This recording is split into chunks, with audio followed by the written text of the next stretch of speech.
Baseball players who almost died.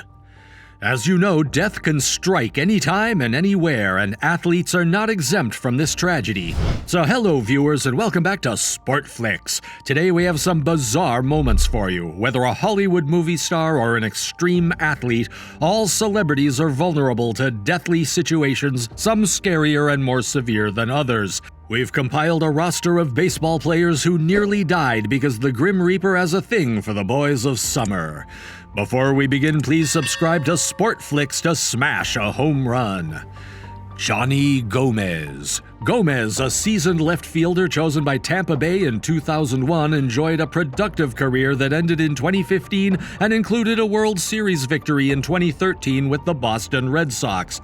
Gomez and death have had a contentious, unfaithful relationship ever since. Gomez seems to walk the line between the living and the dead in a total of 5 close calls in no particular order. The first run-in with the great beyond was when he was 14 and his sleeping bag caught on fire when he was sound asleep. But thank God he woke up in time to survive, so he could also survive being attacked by a wolf, so he could also survive being attacked by a man with a gun. There was also the occasion in 2002 when he had a heart attack on Christmas Eve, which was a real bummer for the season.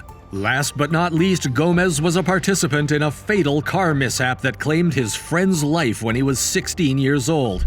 I feel like I'm getting one just listing the things off. He spent 2 days in the infirmary as a result. I don't know how many more close calls this guy can handle after going down to the minor leagues in his old age and for coaching, but Johnny Gomez has certainly been pushed through the ringer. I hope he and his close encounters are done mixing, but don't worry, he's in excellent health and is planning a comfortable retirement shortly.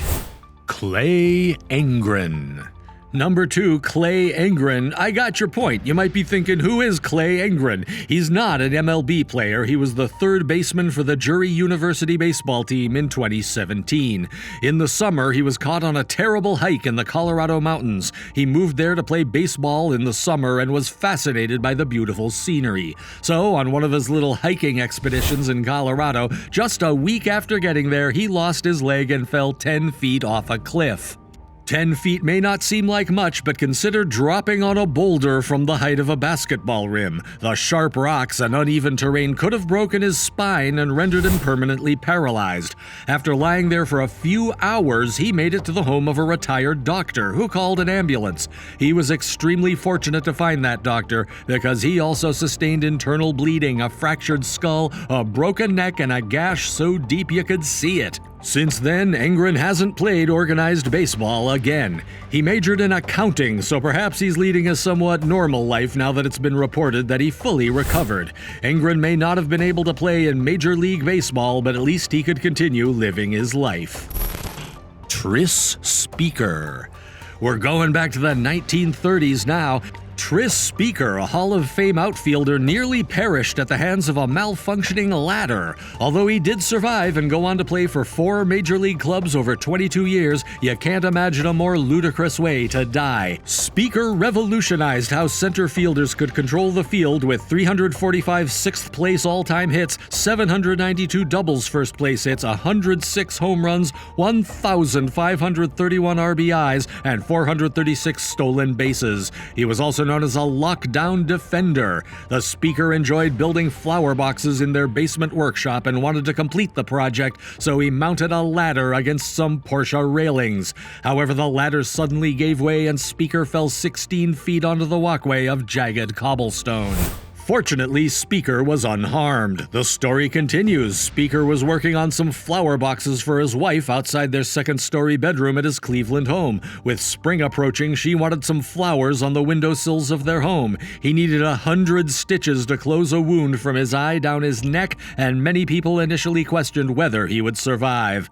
However, the Speaker was a well-known tough guy, and rumor has it that after the fall, he got up and went to sit on a lawn chair, refusing assistance at first. Of course, when it became clear that he had serious injuries, he was carried to an ambulance. After about a month of bed rest, Speaker could leave the hospital.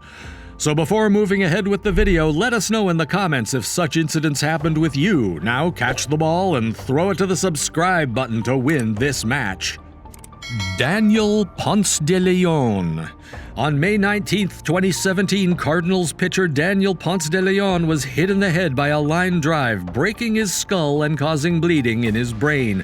This is a well-known incident. The ball hit him right in the temple at up to 70 miles per hour. Literally the worst place to get hit, and the freak accident could not have happened at a worse time, as he was on his way to the big leagues with a career season before the incident crippled him in bed for 3 months. He only woke up moments before his surgery, so there was a high chance he wouldn't survive. To give you an idea of what happened, they essentially cut open his skull and stopped as much of the bleeding as they could, hoping that the pressure would go down enough for them to put his head back into place. Miraculously, it did. Normally, this kind of brain injury would result in some sort of disability, or at the very least a speech impediment, but when Ponce de Leon woke up, he could speak and act normally. After 4 years of dedication, he recently made his MLB debut, pitching a no-hitter through 7 innings before being pulled from the game. It's safe to say that things will only get worse from here. He even felt motivated to write his book about the close call and what he did to recover, physically, mentally, and spiritually. This year, the book One Line Drive was published. Danny Farquhar. Finally, we have what may be the most recent tragedy. Danny Farquhar's career was ruined after suffering an aneurysm in April 2018 while playing for the White Sox. The ruptured aneurysm caused a cerebral hemorrhage. One of the most terrifying scenes in recent MLB history was the dramatic scene of Farquhar passing out in the dugout. The frightening thing about the brain is that we won't know if something is wrong until it's too late. When it all happened, it happened so quickly he was rushed to the hospital and put into surgery. Everything appeared normal until he talked to his wife, laughed with his friends, and played normally. The ruptured aneurysm meant that to save his life, doctors had to treat it directly, and his wife was afraid that the next time she spoke to the kids, she would have to break awful news. Aneurysm ruptures result in a 40% mortality rate. The procedure was similar to Ponce de Leon's open skull brain surgery. Even though he worked extremely hard to be back in tip-top shape, he could not function at a major league level despite surviving. His fine motor abilities had suffered a substantial setback. Farquhar, who is only 34 years old, has opted to retire from baseball and take a coaching position, a decision that I'm sure will be tough for him to accept. In his final game, he pitched poorly and realized he was too far behind the other pitchers to continue his career. Although his career ended prematurely, he now contently spends his life as a coach, more active father, and family man.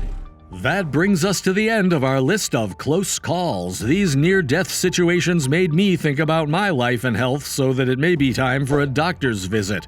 Before signing off, hit the subscribe button and enable your notifications so you can be the first to learn about our weekly content uploads.